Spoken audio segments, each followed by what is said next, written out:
Hello everybody, this is Jeffrey GT7 and welcome to the episode. Hopefully you guys are having a great day so far. I want to quickly apologize for not really posting any content lately. It's been kind of hard trying to upload stuff and having to contend with 12-hour work days, but hopefully we'll soon get that done. Now, as you can see right here on the screen, there are the time chapters. Just in case you want to go ahead and skip later in the episode, you can. There they all are right there, but we'll be, of course, discussing a new swap build for Tokyo Expressway. We're going to be discussing, of course, the 4 new cars that's been released for the new update, the new swaps that's been added to in this update. Pretty much everything you can think of for this update, we're going to be discussing it pretty quickly, but it'll be pretty quick for the first part, and then after we get done talking and discussing about the new cars, the new swaps, we'll then switch over and do the A45 Mercedes-Benz engine swap. So hopefully with that new swap, it'll help you out, especially if you're looking for that first win for Tokyo Expressway. And let's say if it doesn't help you out, then I will highly suggest to keep that car for Le Mans, because that engine and car together really good. Very powerful combination. So without any further ado, let's go ahead and look at the patch notes. So starting off for our patch notes, of course, as you can see, the very first thing we're going to discuss is the new cars that's been added to the update. I would say the good thing about this, that you can find all these cars in Brand Central, despite 2 of them being VGTs. I know there's a lot of people in the community, they're not really too crazy about VGTs. Personally, myself, I'm not really a huge fan of them either. I would prefer to have real cars as well. We do have a minifan and a new electric car added to the game as well. As you can see, we got some new races added to the game as well. In the cafe, we have some new dialogue, per se, conversations with some of the new cars, with some certain characters as well. And as we scroll down to the later part of the list, here's my favorite part. Number 4, GT Auto. This is basically all the swaps. And overall, me personally, this is probably one of the better swaps in this update. We got 10 new swaps. You could say new. I think some of them are actually just the same engine, but with new cars. And yeah, I cannot wait to go through all these swaps. Most of them, I've checked them out, and they should work really well for Tokyo Expressway and Le Mans as well. So really looking forward for the next couple episodes, trying to go through each swap and seeing if it actually is worth having a swap on a car to begin with, and just can't wait to see what feedback I can get from those swaps, either at Tokyo Expressway or at Le Mans. But now you can see you have to be level 50 in order for you to buy an engine swap. You can actually get swaps in your garage, in your home. You should have some already there, so even if you don't have the engines, I would suggest just to level up your collector level 50. That way you have that a much easier access to buy swaps and buy ultimate parts. And then of course we got a new background, Tokyo Bay, for scrapes, and that's literally it for the new update. So let's go ahead and jump into the first part. It's going to be the new cars. Starting off with the Corvette CXR VGT concept. Looks really cool. It's going to cost you about 1 million credits. And I remember seeing some trailers of it from Corvette Chevrolet themselves, and it looks a really good car. So here is the other concept. It's more of a road car version, more like a street car production version than of the racing version. So it's just an EV. That's the only thing that's different between those two. Here's the A45 Renault minivan right here as well. It's going to cost about 50,000 credits. It's a FF type, and surprisingly, with its debut, it's one of those cars that actually has a swap, so we'll be discussing this a bit later on as well. And then finishing off with the Afilia EV car. So Afilia now has 2 cars in general. It's free. That's probably the only positive thing about it, and that's about it for the cars. Let's move now to the extra menu. It's going to be the Japanese racing classic cars. Here are the 3 cars right on top of the screen, and I believe you can get all 3 of these. I know one is for Legends. I think the other two can be found in the used car dealership. Here's the new swap. Starting off with the A45 Mercedes-Benz. We'll be discussing this car in a little bit after the swaps. The new swap is, of course, the GT3 Mercedes-Benz from 2020. Just make sure you have credits and you're level 50 in order to buy it. After that, for the second one, it's going to be the Ford Mustang with the Wind Waker Maverick. Going to cost about $250,000 credits, and you can see the stats. It's going to really buff up the Mustang crazily with this overpowered engine. For our next swap, it's going to be using the Civic Type R FK8. $500,000 credits for the Group 2 NSX racing engine. So that's going to be a huge buff for that car to have this engine swap inside. After that one, it's going to be the FLS, and same thing. A huge W for this update for swaps for the FF group. This is what they've been waiting for a long time. For our next swap is going to be the Genesis G70 with a Maverick swap again. I was going to share this car earlier, but I kind of held it back a little bit. But as you can see, we'll discuss it once we go down later in the road with the Maverick swap. After this car is going to be the Silvia K from 1996. The new swap is going to be the GTR R34 for its new swap. So now it actually has 2 official swaps you can choose from. So I can't wait to see what it can do on the track. For our next swap is going to be the RX-7 that Coupon drives for Tokyo Expressway 600. And its new swap is going to be the Mazda 78B. So can't wait to try that one out at Tokyo Expressway if it's possible later down the road.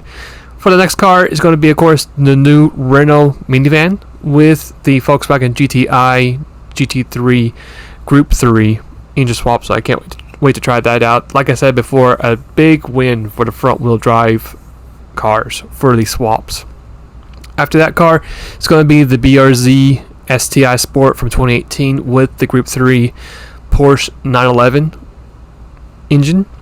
And then, last but not least, for the last engine swap that's been added to the game, it's going to be the Volkswagen VW with the GTI Group 3 engine swap, and that's going to be literally it for these new swaps. So yeah, there's a lot of new engine swaps, especially for the racing categories, added to these cars, and I just cannot wait to see what they can do.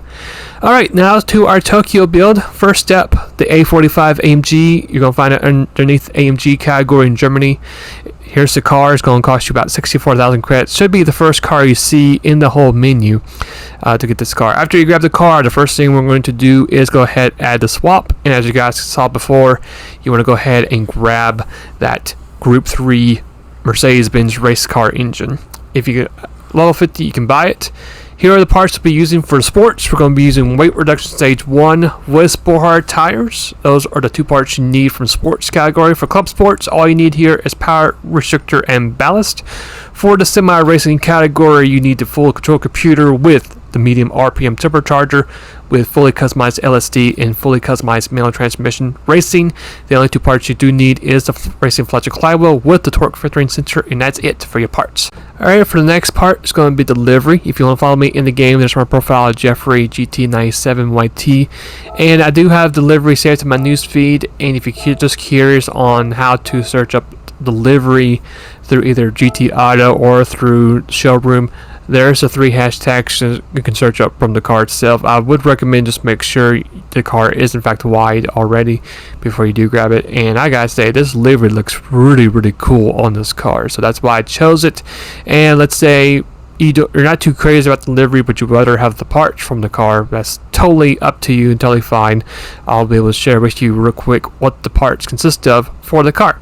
So starting off with the wheels, here are the options for the wheels. Just make sure you just copy the brand and just copy the width and the offset and the size of the wheels. After that, the next part is going to be the front bumper. It's going to be type A. After you get that equipped, the next part is going to be the side. It's going to be type A as well. And then for the last part you'll need is going to be the wing. It's going to be type A, and that's going to be it for car customization. Now for the last bit, it's going to be the setup, and here's a quick look of the front of the setup right here. Nothing too crazy. We have, of course, hard tires, fully customized differential with the torque vectoring center. I would recommend having it set to 2575 for your torque vectoring center. For your downforce, there's the numbers right there. Just make sure you add your weight all the way toward the back. As you can see, I got ballast all the way maxed out on the rear. That way it'll help out the handling of your car. For the other part of the list, you can see we got the medium RPM charger equipped with weight reduction stage 1, and that's going to be all for your tuning for this car. As we get to the race itself, one thing you're going to find out very quickly is that the acceleration for this car is off the charts. You should really have excellent acceleration. As you can see, as we're going to exit out the tunnel, we're going to be in 10th place. But immediately once we get to the other part of the straightaway, we're going to find ourselves pretty close behind the GTR.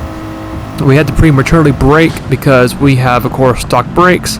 The brakes aren't not really the best in the car, even though they're stock brakes. You can see just how long it did take the car to slow down. But despite that, the handling of this car actually feels pretty good to drive around this track. As you can see, we made up a lot of time on that right hand turn on the GTR. We're going to go ahead and close the door on the GTR, get ourselves to top 5. So we just easily got ourselves in the top 5, and I can actually feel the grip of this car feeling pretty good with the controller.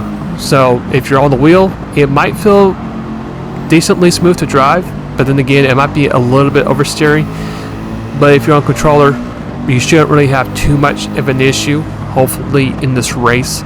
And if you actually do have trouble with the corners, your best friend is going to be that long stretch, especially with how good the speed is with this car. But as you can see, we're right behind both the RX-7 and the old gen Supra. We're going to try to get 3rd place away from the old gen Supra. We're going to be side by side in this next couple of corners right here. We actually do have a little bit of edge, and we actually do make contact with the RX-7, putting our foot through the pedal, and we actually do manage to actually keep the spot away from the AI. So we're going to find ourselves in 3rd place. As we make a lot of ground on the Supra, we're going to slow off, back off just prematurely, just given how the brakes aren't not necessarily the best on this car. We overshot the corners a little bit, but we do manage to get ourselves a good turn, a really good momentum out of that corner. And as you can see, the gap between ourselves and the race leader is dropping very quickly. That just shows how good the acceleration is in this car. But despite that, from last place to P2, a really good first lap overall. Is going to be also a very quick lap time as well. It's going to be actually the 2:18.037. So we were pretty close to the 2:17s for our first lap, which is a really good sign for this build. Literally later on lap 2, as we are about to approach the entrance to the tunnel, we actually do take the lead away from the race leader, and from that point on, we just basically just went full scent. We just literally left everybody in the dust. Here are the top times I did on the top right of the list. We did pit on lap 9. Now we could have stayed one more extra lap, give or take, but I'm gonna go ahead and pit road, get ourselves a new set of racing hard tires, and we're gonna go ahead and get ourselves some fuel. And correction, is not racing hard, it's sport hards. I apologize for saying that, but after we get done with our pit stop, all we got now left to do is about 2 more laps worth of racing left. So let's fast forward to the very last lap of the race, and what I'm going to be doing here is just showcasing a hot lap around this track. As you can see, we did ourselves a very quick 2:05.3 on lap 11, as we just barely avoid the Alfa Romeo. But as we start on lap 12, this is going to be quite another good lap. So I really would recommend just watch this hot lap, and then I'll see you guys at the end of the lap.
Okay, as we're about to finish up this hot lap and the race, the car was very good, very fast from start to finish. It's going to be a 25:49 for our total time with this car, so we'll be able to do it below 26 minutes. If you are in fact level 50 and you're looking for a good car to use for this race, I will highly suggest to do this particular build because it just worked very well. You can see we actually almost hit the 204s almost on lap 12. We did 205.045. Got ourselves that clean bonus, and that is going to be it for the episode. So the next preview of the next episode, I'm going to be focusing on the new swap. It's going to be the Ford Mustang 2015 with the Maverick swap. I'll be focusing on that. And after we get done with this particular episode, I might try adding maybe another build into the Mustang, possibly. It just depends on how much time I have on my hands to see what I can do.